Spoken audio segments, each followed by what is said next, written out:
एक बहुत अजीब सा सवाल है, लेकिन यही सवाल सदियों से इंसान को परेशान करता आया है।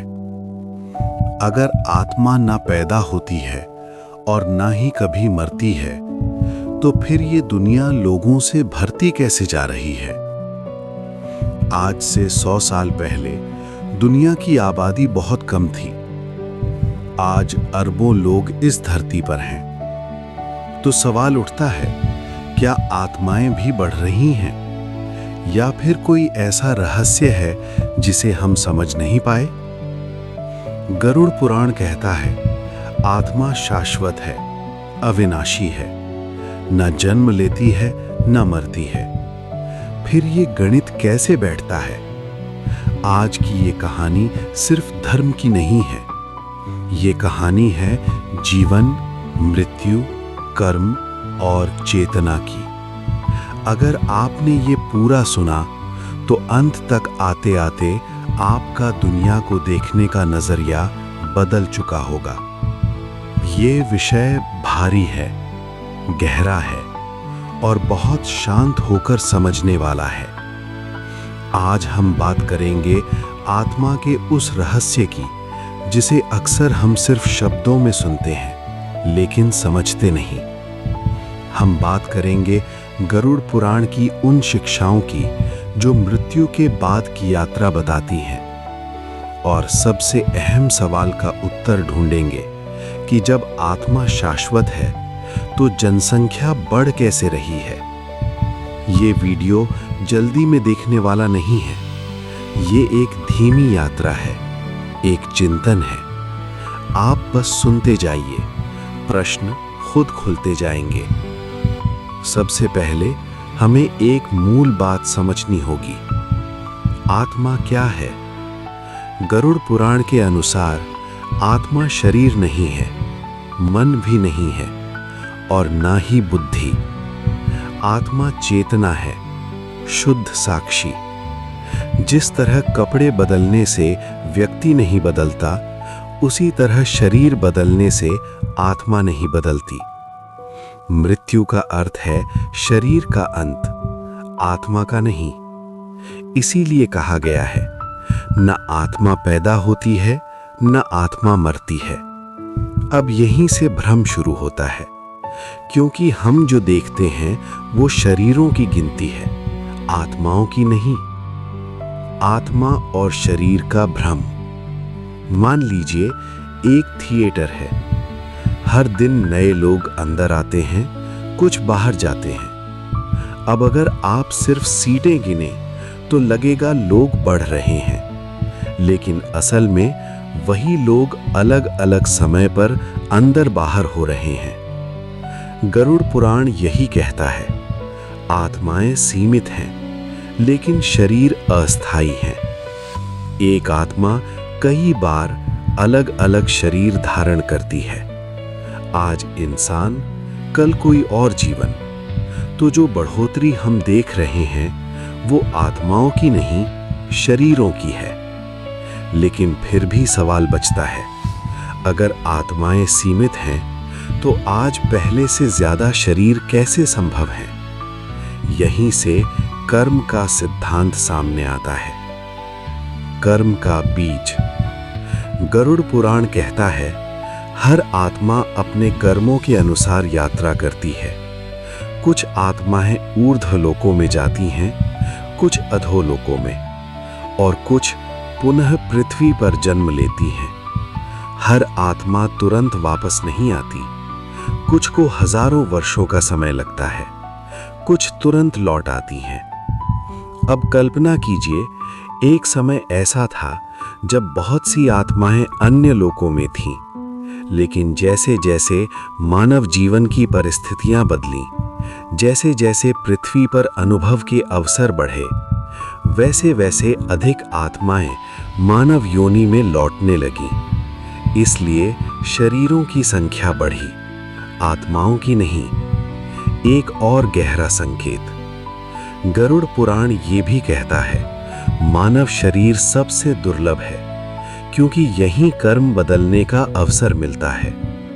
पशु योनि में कर्म भोगे जाते हैं, लेकिन बदले नहीं जाते। इसलिए बहुत सी आत्माएं मानव जन्म की प्रतीक्षा करती हैं। जब समय अनुकूल होता है तो कई आत्माएं एक साथ मानव शरीर धारण करती हैं और हमें लगता है जनसंख्या बढ़ रही है। असल में आत्माएं अपनी यात्रा के एक पड़ाव पर इकट्ठा हो जाती हैं। यहीं पर रुकिए और सोचिए, क्या हमने कभी सोचा कि जन्म सिर्फ शुरुआत नहीं है, बल्कि एक निरंतर यात्रा का हिस्सा है?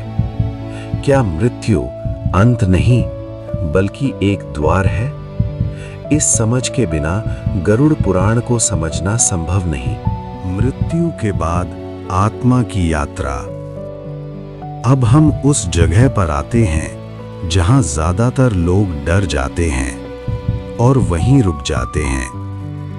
मृत्यु के बाद क्या होता है? गरुड़ पुराण इस विषय को डराने के लिए नहीं, समझाने के लिए बताता है। जब शरीर का अंत होता है तो आत्मा तुरंत मुक्त नहीं होती।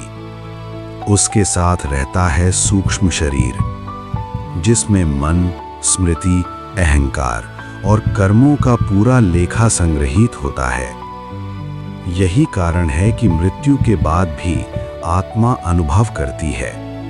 वो सुनती है, वो देखती है, वो महसूस करती है। गरुड़ पुराण कहता है, मृत्यु के तुरंत बाद आत्मा एक भ्रम में होती है। उसे लगता है कि वो अभी भी जीवित है। उसे अपना घर याद आता है, अपने लोग याद आते हैं। लेकिन धीरे धीरे उसे ये बोध होता है कि अब वो शरीर नहीं है। यहीं से यात्रा शुरू होती है। यमलोक का वास्तविक अर्थ। जब हम यमलोक सुनते हैं तो डर पैदा होता है, लेकिन यमलोक कोई यातना शिविर नहीं है। यमलोक न्याय का क्षेत्र है। यहाँ आत्मा को उसके कर्म दिखाए जाते हैं। गरुड़ पुराण में कहा गया है कि यमदूत मारने नहीं आते, वे मार्गदर्शक हैं। वे आत्मा को उसके कर्म पथ पर ले जाते हैं। ये यात्रा सभी के लिए समान नहीं होती। जिसने जीवन में जागरूकता से कर्म किए, उसकी यात्रा शांत होती है, और जिसने अज्ञान में कर्म किए, उसके लिए ये यात्रा भारी होती है। कर्म का बोझ और समय। अब एक बहुत महत्वपूर्ण बात, हर आत्मा एक ही समय में पुनर्जन्म नहीं लेती। कर्म का बोझ ये तय करता है कि आत्मा को कहाँ रुकना है। कुछ आत्माएं लंबे समय तक सूक्ष्म लोकों में रहती हैं, कुछ स्वर्ग समान अनुभव में, कुछ नरक समान। लेकिन ये स्थायी नहीं है। ये शुद्ध अनुभव है, सजा नहीं। जब कर्म भोग लिए जाते हैं तो आत्मा नए जन्म के लिए तैयार होती है, और यहीं से जनसंख्या का रहस्य और गहरा हो जाता है। पुनर्जन्म और जनसंख्या का भ्रम। अब सोचिए, अगर आज बहुत सी आत्माएं अपने कर्म पूरे कर चुकी हैं तो क्या होगा? वे सब नए शरीर की खोज करेंगी, और अगर पृथ्वी पर मानव जीवन के अवसर अधिक हों तो वे यहीं आएंगी। इसका अर्थ ये नहीं कि नई आत्माएं बनी, इसका अर्थ है पुरानी आत्माएं वापस लौटी। गरुड़ पुराण कहता है, समय चक्र की तरह है। कभी अधिक आत्माएं मानव लोक में होती हैं, कभी कम। आज का युग कर्म के लिए बहुत तेज है। यहाँ अल्प समय में अधिक अनुभव मिलते हैं। इसीलिए आत्माएं मानव जन्म की ओर आकर्षित होती हैं। क्या आत्माएं सीमित हैं? ये सवाल बहुत लोग पूछते हैं। गरुड़ पुराण संख्या नहीं बताता, लेकिन संकेत देता है कि चेतना अनंत है, पर अभिव्यक्ति सीमित होती है। जिस तरह एक ही बिजली हजारों बल्बों में प्रकट हो सकती है, लेकिन बिजली वही रहती है, उसी तरह चेतना एक है, लेकिन अनुभव अलग अलग हैं। इस दृष्टि से देखें तो जनसंख्या बढ़ना कोई समस्या नहीं, ये चेतना का पुनर्वितरण है। मानव जीवन का उद्देश्य। अब सबसे जरूरी बात, अगर आत्मा बार बार जन्म ले रही है तो क्यों? क्या सिर्फ भोगने के लिए? गरुड़ पुराण बहुत स्पष्ट है। मानव जीवन भोग के लिए नहीं, बोध के लिए है। यहां आत्मा को अपने कर्म देखने का मौका मिलता है। यहां अहंकार टूट सकता है। यहां मुक्ति संभव है। लेकिन यही सबसे कठिन मार्ग है, क्योंकि यही मोह है, यही डर है, यही भ्रम है।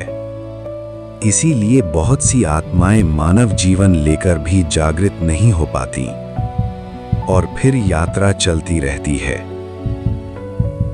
एक शांत सवाल, अगर आत्मा अमर है तो हम मृत्यु से इतना डरते क्यों हैं? अगर जन्म सिर्फ एक पड़ाव है तो हम इसे सब कुछ क्यों मान लेते हैं? गरुड़ पुराण हमें डराने नहीं, जगाने आया है। क्या आत्माएं कभी समाप्त होंगी? अब हम उस प्रश्न पर आते हैं जो बहुत कम लोग पूछने का साहस करते हैं। क्या कभी ऐसा समय आएगा जब सारी आत्माएं मुक्त हो जाएंगी और फिर जन्म नहीं होगा? गरुड़ पुराण कहता है, समय अनंत है और चेतना भी। इसका अर्थ ये नहीं कि आत्माएं फंसी हुई हैं। इसका अर्थ ये है कि यात्रा जबरन नहीं है। हर आत्मा स्वयं चुनती है। जब तक अहंकार है, जब तक इच्छा है, जब तक अपूर्णता का बोध है, तब तक यात्रा चलती रहती है। मुक्ति कोई पुरस्कार नहीं है, ये एक स्वाभाविक अवस्था है, जब देखने वाला देखने में ही विलीन हो जाए। गरुड़ पुराण कहता है, बहुत कम आत्माएं पूरी तरह मुक्त होती हैं, बाकी अनुभव करती हैं, सीखती हैं और फिर लौट आती हैं। इसलिए आत्माएं खत्म नहीं होती, केवल उनकी पहचान बदलती है। कलयुग और जनसंख्या का संबंध। अब एक और गहरी बात, आज हम कलयुग में हैं। कलयुग तेज कर्म का युग है। यहां एक जीवन में उतना अनुभव मिल जाता है जितना पहले कई जन्मों में मिलता था। तेज जीवन, तेज इच्छाएं, तेज निर्णय। इसीलिए बहुत सी आत्माएं कलयुग को एक अवसर की तरह देखती हैं। यहां संघर्ष ज्यादा है, लेकिन जागृति की संभावना भी ज्यादा है। इसीलिए जनसंख्या बढ़ती दिखाई देती है। ये किसी संकट का संकेत नहीं, ये एक तीव्र चक्र का संकेत है। जैसे कक्षा परीक्षा से पहले स्कूल भर जाता है। आधुनिक डर और प्राचीन ज्ञान। आज का मनुष्य डरता है, खत्म हो जाने से, पीछे रह जाने से, मौत से। लेकिन गरुड़ पुराण कहता है, डर अज्ञान से आता है। जिस दिन आप जान लेते हैं कि आप शरीर नहीं है, उस दिन मृत्यु का डर धीरे धीरे शांत हो जाता है। तब जीवन और मूल्यवान लगता है, क्योंकि ये एक मौका है, एक अवसर अपने कर्म देखने का। इस पूरे रहस्य से क्या समझें? अब धीरे से इस पूरी यात्रा को एक साथ देखें। आत्मा न पैदा होती है, न मरती है। जनसंख्या बढ़ती नहीं, केवल शरीरों की संख्या बदलती है। कर्म यात्रा की दिशा तय करता है। मानव जीवन सबसे दुर्लभ है, क्योंकि यही बोध संभव है। मृत्यु अंत नहीं, एक परिवर्तन है। और गरुड़ पुराण डराने की किताब नहीं, ये जगाने की किताब है। एक शांत समापन। अगर आपने यहां तक धैर्य से सुना है, तो आप वही नहीं हैं जो शुरुआत में थे। शायद आप थोड़ा शांत हैं, थोड़ा हल्के हैं, क्योंकि जब मृत्यु का डर कम होता है तो जीवन गहरा हो जाता है। गरुड़ पुराण हमें ये नहीं कहता कि सब छोड़ दो, ये कहता है जागरूक होकर जियो। क्योंकि आप एक यात्रा पर हैं और हर क्षण एक मोड़ है, शांत और स्वाभाविक। अगर ये कथा आपको भीतर तक छू गई हो तो इसे लाइक करें, इस चैनल को सब्सक्राइब करें ताकि ऐसी और गहरी यात्राएं आप तक पहुंचती रहें। और कमेंट में एक ही प्रश्न का उत्तर दीजिए, अगर आत्मा अमर है तो आप इस जीवन को कैसे जीना चाहेंगे? याद रखिए, आप शरीर नहीं हैं, आप एक अनुभव कर रही चेतना है और यही सबसे बड़ा रहस्य है।